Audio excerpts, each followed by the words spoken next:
Hi mga besh, may kakaibang prutas tayo na titikman ngayon. Tingnan nyo, ang liit para siyang tino-tino. Isang klaseng apricot, ang tawag dito is golden silky honey apricot. Ito, ang liit. Kaya tikman natin kung ano ang lasa nito. So ito, grabe, ang liit. Talaga ang liit. Malambot siya mga besh. Kasi nung binili ko ito, nakabalot ito siya sa, nakarap ito siya mga besh. So, tikman natin.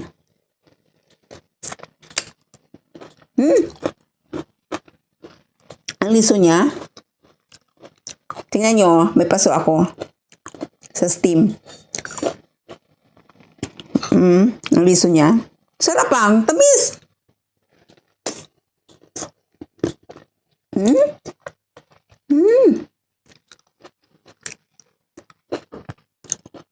Ang liso niya. Ay, ang sarap. Pero ang liit mga besh ha. Ang kanyang balat is magaspang. Yan, magaspang ang kanyang balat.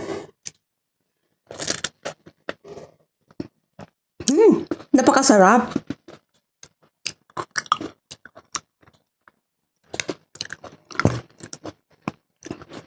Kaya hindi na talaga ito binabalatan. Pati balat ito kinakain na talaga. Ayan. Tingnan nyo oh. Ang sa loob niya. Yan, napaka-juicy. Yan. Ang sarap.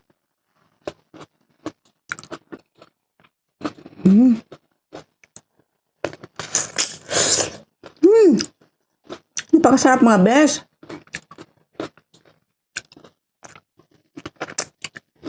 Kapag kinain mo siya, ang liso niya,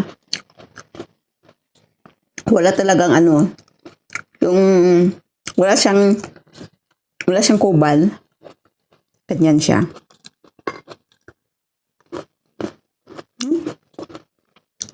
Maubos ko talaga ito kasi ang sarap, ang tamis.